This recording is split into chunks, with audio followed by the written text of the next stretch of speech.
सिर्फ क्रिकेट ही वो वजह नहीं है जिसकी वजह से सचिन तेंदुलकर को क्रिकेट का भगवान कहा जाता है, बल्कि इसके पीछे की एक और बड़ी वजह है और वो है वैल्यूज। इसे एक एग्जांपल से मैं आपको समझाने की कोशिश करता हूं। जब 1996 के वर्ल्ड कप में बहुत सारी टोबैको और सिगरेट कंपनीज क्रिकेटर्स को एंडोर्समेंट के लिए या फिर एडवर्टीजमेंट के लिए अप्रोच कर रही थी, तो बहुत से नामी क्रिकेटरों ने इन्हीं सिगरेट और टोबैको कंपनीज के स्टिकर लगा लगा के बैटिंग की थी और इन कंपनीज को एंडोर्स किया था। लेकिन सचिन तेंदुलकर ने ऐसा नहीं किया। उन्होंने बैट पर बिना स्टिकर लगाए क्रिकेट खेला, लेकिन इन कंपनीज को कभी भी प्रमोट नहीं किया। उन्होंने पब्लिकली हमेशा यह बोला कि मैं कभी भी टोबैको कंपनीज और शराब की कंपनियों को एंडोर्स नहीं करूंगा।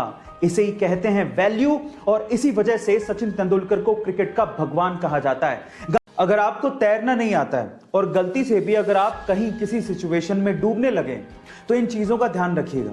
सबसे पहले घबराइएगा मत, क्योंकि जब आप घबराने लगते हैं तो मांसपेशियां ज्यादा ऑक्सीजन खींचने लगती हैं, जिससे ऑक्सीजन की कमी हो सकती है और इस सिचुएशन में यह आपके लिए खतरनाक हो सकता है।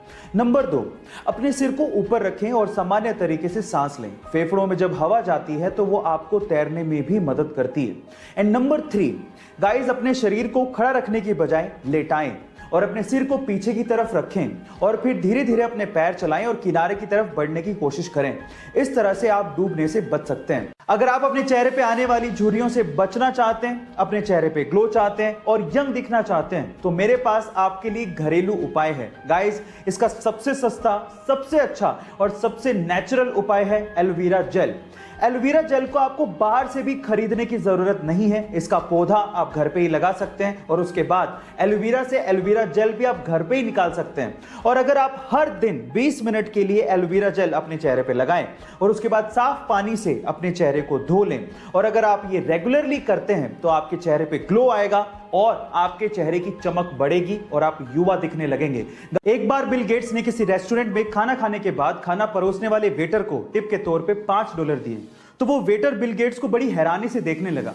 तो इस बात पे बिल गेट्स ने वेटर से पूछा कि क्यों भाई, क्या हो गया, तो मुझे इतनी हैरानी से क्यों देख रहे हो? तो उस वेटर ने बड़ी विनम्रता से कहा कि इसी टेबल पे जब आपकी डॉटर ने खाना खाया था तो उन्होंने मुझे $500 की टिप दी थी, और आप तो उनके फादर हैं, दुनिया के सबसे रिचेस्ट पर्सन हैं, और आपने मुझे सिर्फ $5 दिए।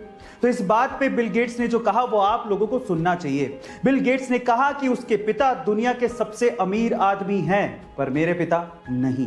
गाइस, इसलिए कहा जाता है कि आप कितनी भी सक्सेस की ऊंचाइयां छू लें, आपको अपने पास्ट को कभी नहीं भूलना चाहिए, क्योंकि वही आपका सबसे अच्छा टीचर होता है। रिसेंटली एक टीवी एक्टर विराट पटेल ने अपनी long time girlfriend Sonali Khanna से शादी की, और वो भी बहुत ही बिरले अंदाज में। जहां एक और बाकी बहुत से लोग अपनी शादियों में बहुत ज्यादा खर्च करते हैं, वहीं इन दोनों ने अपनी शादी में मात्र 150 रुपए ही खर्च किए। जहां एक और बाकी लोग सोने, चांदी या हीरे की अंगूठियां एक्सचेंज करते हैं, वहीं विराट ने सोनाली को रबड़ की अंगूठी पहनाई। अब इसके पीछे की सोच की वजह जान के आपको फक्र महसूस होगा। उनके अनुसार शादी में होने वाले खर्च के पैसों को वो कोविड के खिलाफ लड़ाई में डोनेट करना चाहते हैं। कमाल की सोच है उनकी।